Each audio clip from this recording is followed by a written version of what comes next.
11.000 triliun persen palsu, baik skripsi maupun ijazah Joko Widodo ya. 11.000 triliun persen palsu, baik skripsi maupun ijazah Joko Widodo ya. Kriminalisasi tersebut berlangsung betul-betul di luar kemanusiaan.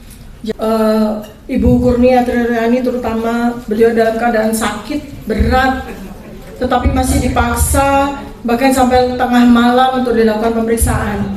Padahal itu masih dalam kerangka klarifikasi. Demikian juga dengan saya dan teman-teman semuanya. Dan itu sungguh sangat berbeda, terjadi diskriminasi di mana kami diperiksa belasan jam, tetapi seorang terlapor sesama warga negara Indonesia yang dilaporkan di Baraskrim hanya diperiksa selama 50 menit bahkan 1 jam kurang. Itu betul-betul melanggar hak asasi manusia.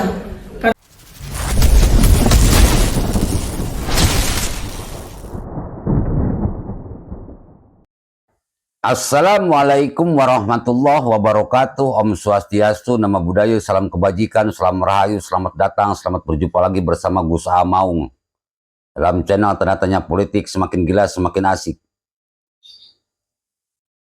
Sudah diprediksi kalau Jokowi akan menggunakan kekuasaannya, karena pemerintahan sekarang terdiri 2 matahari. 50% kekuasaan dipegang Prabowo, 50% kekuasaan dipegang Jokowi.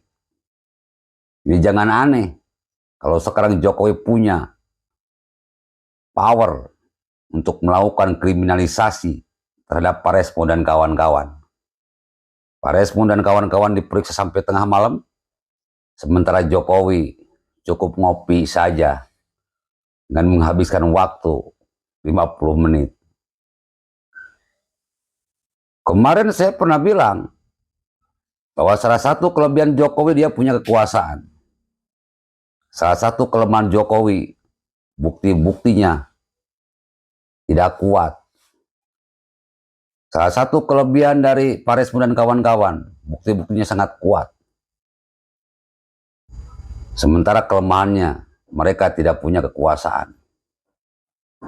Yang dimainkan sekarang bukan hukum, tapi lebih kepada politik. Kalau yang dimainkan di pengadilan Indonesia adalah hukum, maka Pak Resmo dan kawan-kawan yakin menang besar. Dan dugaan ijazah palsu Jokowi fix 11.000 triliun persen akan terbukti palsu. Tapi karena yang dimainkan bukan hukum, yang dimainkan adalah politik. Hukum mencari kebenaran, politik mencari pembenaran. 2 hal yang berbeda. Makanya sampai kapanpun ijazah Jokowi tidak akan muncul. Bahkan mungkin Jokowi juga tidak akan hadir. Karena pengadilan yang digelar bukan masalah gugatan ijazah palsu Jokowi. Tapi pengadilan yang digelar adalah masalah pencemaran nama baik, penghasutan, bahkan pelanggaran Undang-Undang ITE. Itu politis. Harusnya kan buktikan dulu ijazah Jokowinya, asli atau palsu. Kalau misalkan asli, baru digelar pengadilan pencemaran nama baik, penghasutan, dan Undang-Undang ITE. Tapi kalau misalnya terbukti palsu, ya langsung digelar pengadilan adili Jokowi. Tapi kita sekarang melihat hukum di Indonesia itu bukan hukum yang sebenar-benarnya, tapi hukum yang sudah dipolitisasi.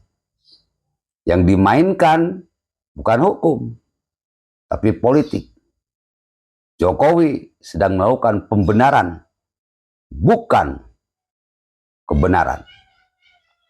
Oleh karena itu, saya anjurkan kepada rakyat Indonesia, karena permasalahan ini tentang dugaan ijazah palsu Pak Jokowi Maka dari Sabang sampai Merauke, dari Miangas sampai Pulau Rote, wajib turun ke jalan menuntut pemerintahan Prabowo memaksa Jokowi untuk memperlihatkan ijazahnya dari SD, SMP, SMA, S1. Suka tidak suka, senang tidak senang, itu harus dilakukan. Karena kita harus jelas. Kita harus punya jawaban atas semua tanda tanya tentang ijazah palsu Jokowi. Yang semakin lama itu, semakin banyak bukti-bukti yang terungkap. Bahkan sampai Paris pun mengatakan 11.000 triliun persen ijazah Jokowi palsu. Ayo, rakyat Indonesia, pengadilan Indonesia sudah dipolitisasi. Ingat, kedaulatan ada di tangan rakyat. Kekuasaan ada di tangan rakyat. Cuma rakyat Indonesia yang bisa menyelesaikan apakah ijazah Jokowi asli atau palsu.